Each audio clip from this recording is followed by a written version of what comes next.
A very warm good afternoon to all my viewers and my dear students. I welcome you all in my YouTube channel Surgery Online Class, and today we will discuss about the wounds. What is wound?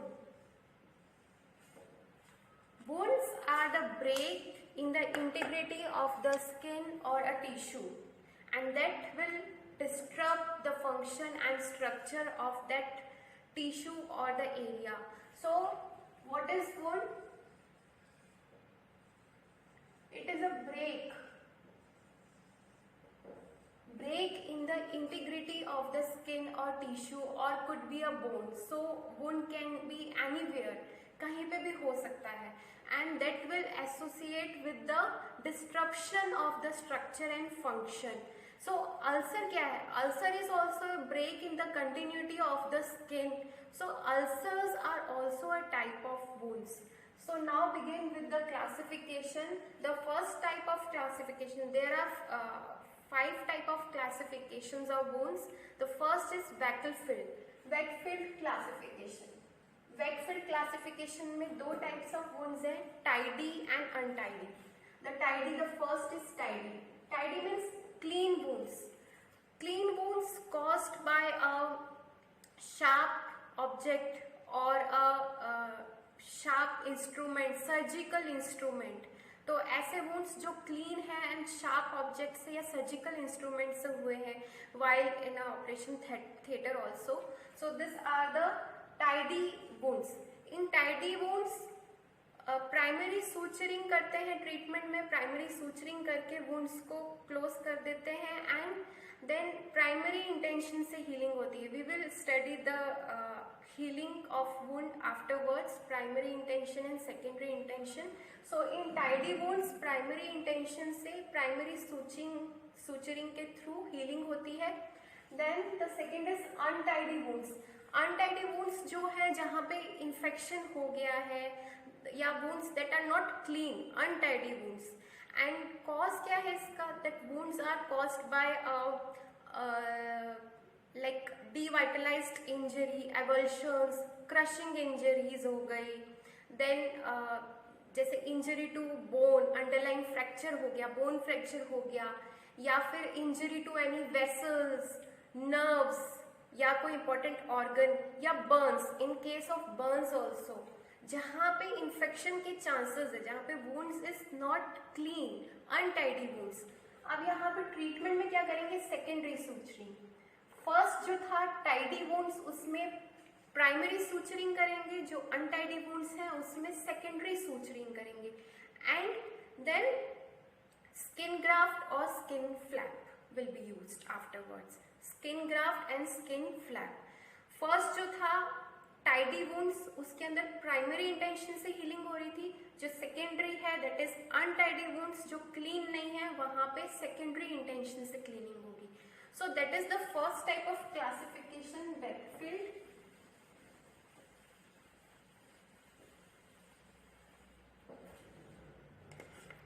Then जो second type of classification है, it depends on the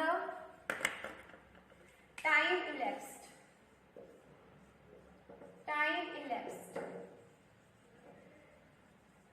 means अगर 8 hours हो गए हैं किसी wound को, किसी injury जब हुई 8 आवर्स हो गए हैं, तो within 8 hours we can say that acute wound. After 8 hours it will become chronic wound.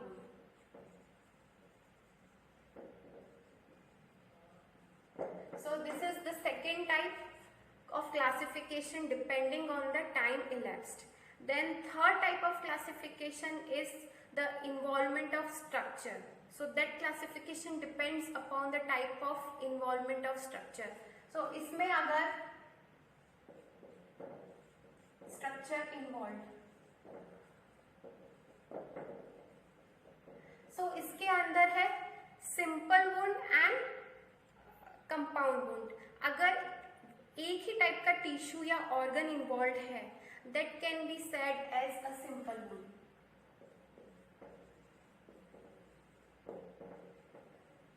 And if mixed organ or a tissue is involved, then it is called as compound wound. So this is the third classification depending on the involvement of structure. Second was depending on the time, that is the time elapsed. जब acute है, जब 8 hours के अंदर wound है तो that is acute, and 8 hours बाद में we will say that wound as a chronic wound. So 3 classifications we have done. Then the type of wound. Now the fourth type of classification is depending on the type of wounds.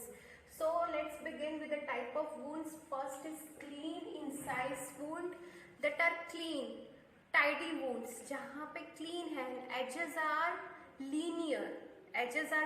Why linear? जैसे operation के time पे या जो sharp object से जब कोई wounds होते हैं तो linear edges हैं इनके. Then the second is lacerated wounds. इसके अंदर devitalized injury होगी, devitalized tissue formed होगा, तो उसको जो devitalized tissue है उसको एक्सीजन के थ्रू, लिबरल एक्सीजन के थ्रू निकाल लेंगे जो devitalized tissue है. And the edges will be in lacerated wounds, जो edges है that will be ragged. ठीक है, linear edges जो है वो clean wound में है, and lacerated wounds के अंदर ragged edges है. Then the third is bruising contusion. Bruising means there will be no break in epithelium on the skin. There will be no break. Skin के ऊपर कोई break नहीं है. Only there will be a discoloration seen over the skin, and there will be a trauma in the underlying tissue. So there will be only discoloration seen. This is the bruising and contusion. And in bruising and contusion, there could be formation of hematoma inside the tissue. Then fourth is hematoma. Now hematoma is formed inside the tissue or into a subcutaneous place or into a vessels like arteries, intra-arteries. But if hematomas are small, अगर छोटे हैं, size is small, that can be absorbed into the arteries, vessels or into the tissue. But अगर hematoma का size बड़ा है तो वहाँ पे secondary infection हो सकता है, abscess formed हो सकता है. Abscess formed means पस वहाँ पे accumulate हो जाएगी, क्योंकि जब infection होगा तो वहाँ पे पस formation start हो जाएगा. And this hematoma should be drained out by a anesthesia, general anesthesia देने के बाद में इसको drain करेंगे. अगर hematoma के अंदर liquid है तो उसको aspirate करेंगे by a needle. Then closed blunt injury, that could be by a blunt instrument. Then punctured wounds, जो punctured wounds हैं या फिर bites हैं, जैसे कोई snake bite हो गया या scorpion bites हो गए.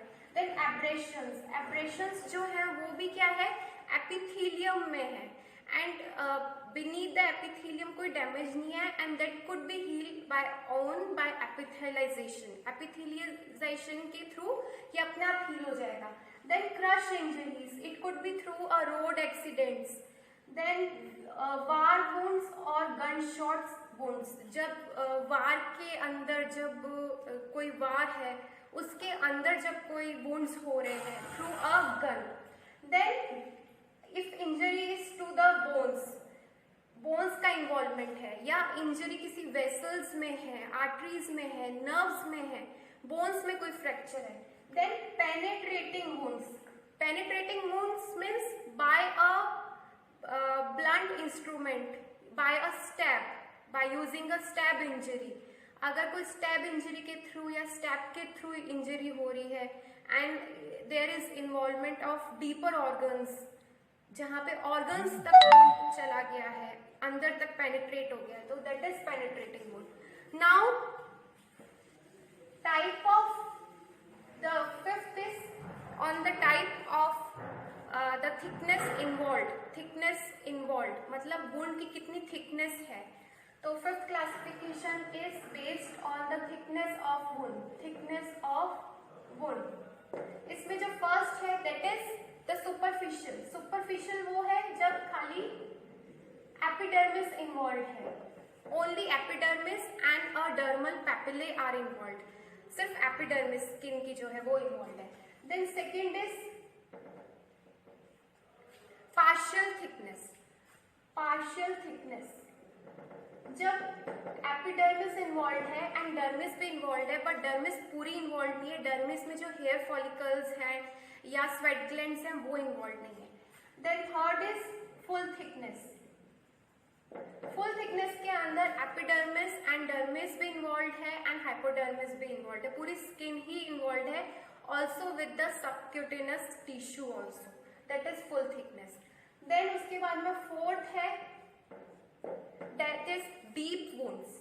डीप वुंड्स तब है जब जो डीप फेशिया है मसल्स की वो इन्वॉल्व हो गई है एंड अंडरलाइन टिश्यू इन्वॉल्व हो गया, that are the deep wounds. Deep wounds के बाद में that is fifth one, deep wounds के बाद में है कॉम्प्लिकेटेड वुंड्स। जब कोई वेसल्स या इंपॉर्टेंट आर्टरीज इन्वॉल्व है, that is complicated wound. Then sixth is penetrating wound. Penetrating wound when natural cavities are involved or any organ is involved, जब organ तक involvement हो गई है तो that is penetrating wound. So that is the classifications of